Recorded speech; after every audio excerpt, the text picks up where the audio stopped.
Bonjour,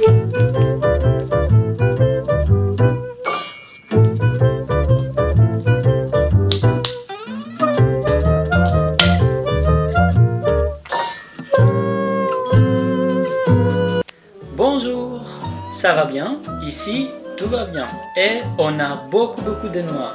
Et qu'est-ce que je vais faire pour les passer? Un gâteau très traditionnel en Grèce qui s'appelle Karidopita. Le gâteau est vraiment vieux et on ne peut pas trouver d'origine. Mais on peut regarder un peu la mythologie grecque.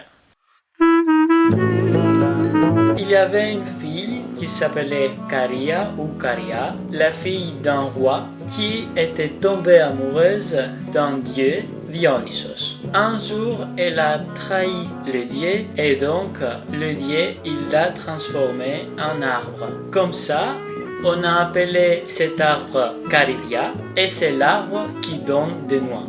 La noix, c'est un fruit sacré et l'arbre aussi.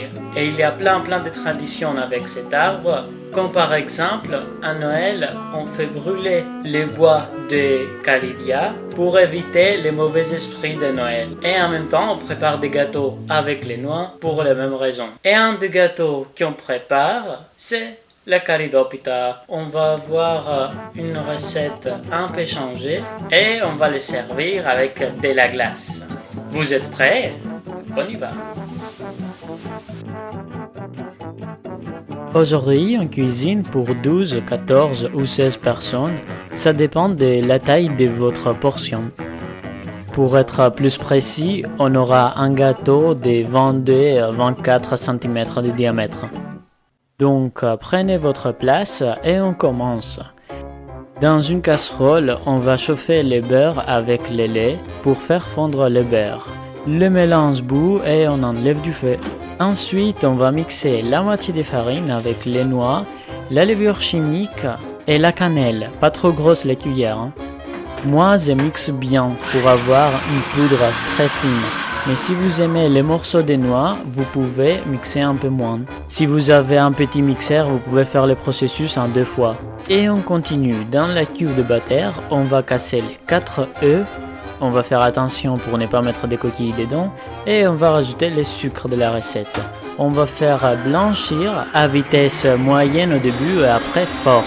Il faut avoir un mélange bien monté, bien aérien et avec une consistance épaisse. Dans le mélange des noix, on ajoute le reste de la farine et on mélange bien. On ajoute les poudres dans les œufs petit à petit, en pluie, en remuant. On plie les mélanges avec une maryse et on ne mélange pas trop. Les liquides sont maintenant tièdes et on les verse petit à petit dans la pâte sans arrêter de plier délicatement avec la maryse. La pâte finale va être liquide et homogène.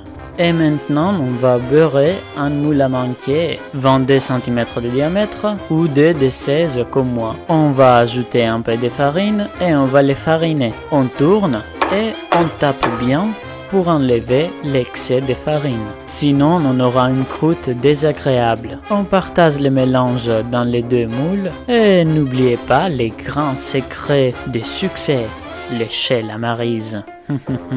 On va les mettre dans un four préchauffé à 170 degrés pendant 35 à 45 minutes. Petit moment d'admiration à l'écran des caméras. Oui, ça sonne, j'essaie. Pour vérifier la cuisson des gâteaux, il faut mettre au milieu un couteau et quand on les sort, il faut que la lame soit propre. Et on va faire le sirop. Dans une casserole, on va mettre l'eau et le sucre et on va porter à l'ébullition. On va ajouter les jus de citron et on va laisser bouillir pour 2 minutes. Je dois vous dire qu'on prépare le sirop une fois que les gâteaux ont bien refroidi. On fait des trous avec un couteau et on commence à imbiber les gâteaux refroidis avec les sirops bien chauds. Ils vont absorber tous les sirops. On les laisse refroidir à nouveau pendant quelques heures. Après cette petite pause, il n'y a plus de sirop autour des gâteaux. Mais pour avoir des sirops partout dans les gâteaux, on va les filmer bien, vraiment très bien. Et on va les retourner. On va les laisser comme ça pendant la nuit. Comme ça, le sirop va aller aussi en haut. Et voilà, à demain!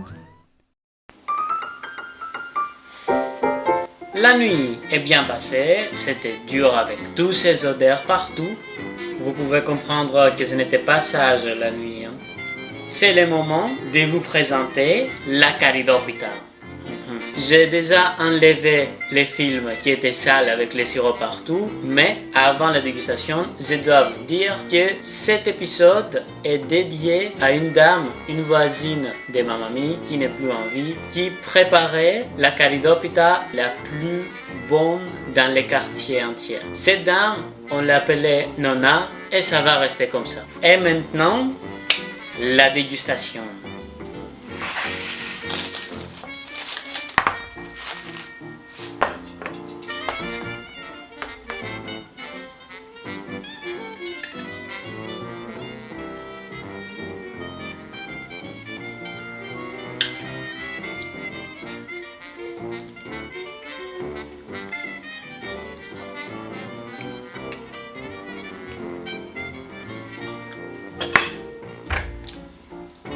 Donc, bon appétit!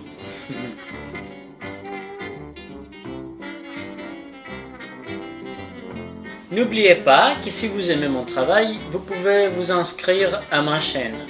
Ça ferait plaisir.